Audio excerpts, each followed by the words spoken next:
Hi, my name is Tiffany Witherspoon, and I'm Director of Continuing Education and Communications for the College of Optometry, Western University. Hi, I'm Dr. Tiffany Harris. I'm an associate professor and assistant dean of clinical education at Western University. In celebration of Black History Month, I'd love to ask you a few questions. Excellent.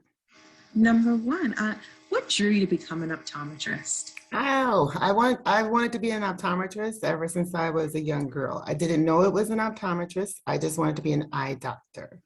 My mom had glaucoma, and everywhere she went, I went, whether it was shopping or otherwise. So every time she went to the eye doctor, I was her tag along. So I was quite interested in that. And as I got older into high school and was doing really well in high school, my advisor said, you should be a doctor. And I automatically knew it would be an eye doctor.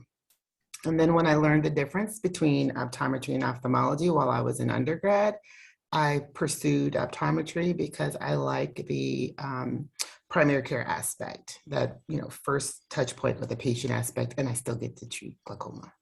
Mm. Now, how long have you been a licensed optometrist?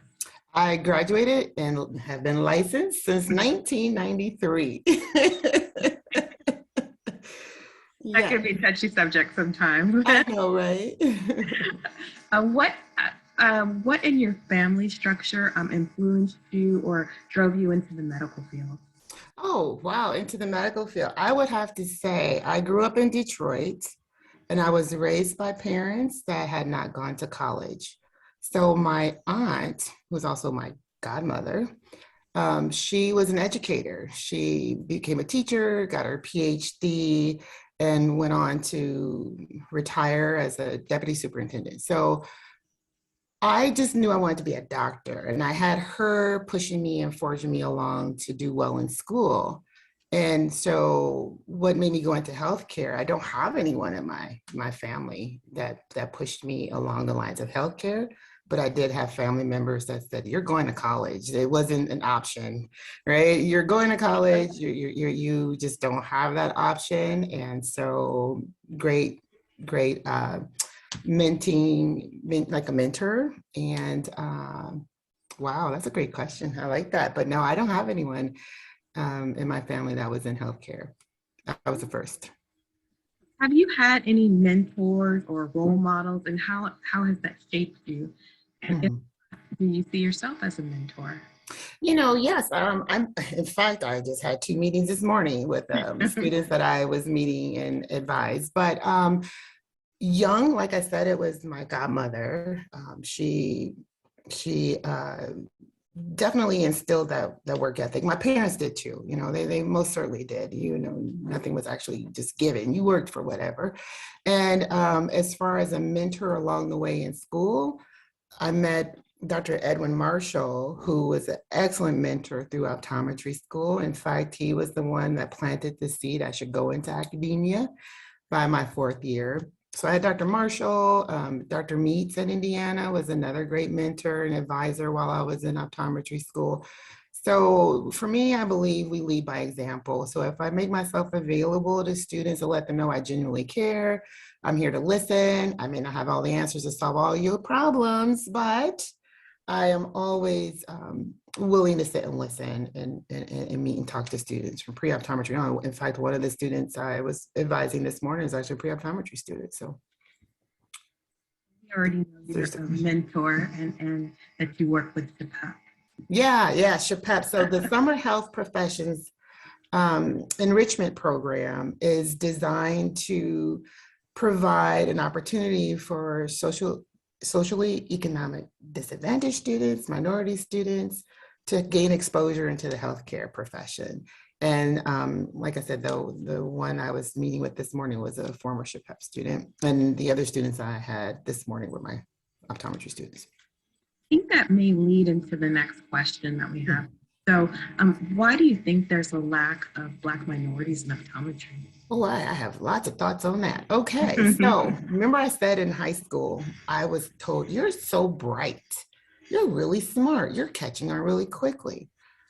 I was very fortunate to have a calculus and a chemistry teacher who forged me to consider push yourself, go to the next level, go to college and, you should become a doctor. But what happens a lot of time is when they say you should become a doctor, they mean medical doctor, physician. And if it is a medical doctor or physician, it's dentistry, right? So a lot of times students are geared into that arm of the health profession.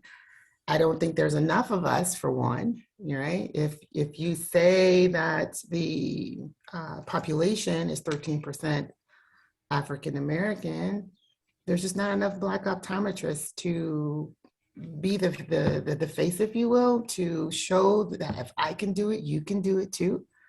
And because it's a small percentage, that when young people are pushed into or encouraged to go into medicine, it's usually medicine, right? It's usually some sort of allopathic, osteopathic medicine, dentistry.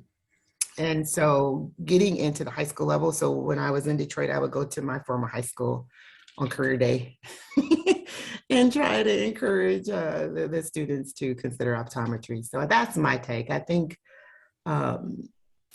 advising the next generation of students to consider optometry is a grassroots effort. It's getting into that high school level, that undergrad, go to the undergraduate healthcare fairs, which I've done. Yeah, I've done that. I've gone to Spelman would have this in Atlanta, like it'd be Spelman, Clark, Atlanta, and I think it's Morehouse. And just getting out there. But there's a lot of movement in this, and I think great strides are ahead of us. So yeah. The last question I have for you is, if you could advise the next generation of Black students seeking to become optometrists today, what would you say? I would say stay with the plan. I would say create a plan of action and then put your action to work and make it happen. Now, the road there may not be smooth, it may not be without its bumps. Just ride the wave and keep pushing forward. And it doesn't matter how long it takes to get there, just get there. Because I think what happens a lot of times is for us, it's the how do I pay for school and I got to work and keep going. Just keep going. Don't give up and don't let anyone ever tell you you can't do it, because you can. You can. Don't let anyone discourage you that you can't do it, because you can. Don't let anyone say when you have one glitch along the way that you can't do it, because you can. So that's just, hey, if I can do it, you can do it. For sure. So that would be my advice. Stay the course and don't give up. Stay focused. I think that was more than one answer though, huh? Those were all great answers. Okay. Definitely great advice. Well, thank you for this opportunity to speak with you, particularly with it being Black History Month and everything. I think it's a fabulous idea and I appreciate it. Well, thank you so much. I appreciate your time. Mm-hmm. And thank you so much for all of the great advice and information that you provided. I wish we had more time. I really know. I mean, yeah, this is really great, but we I set up more like a coffee hour or something. Yeah.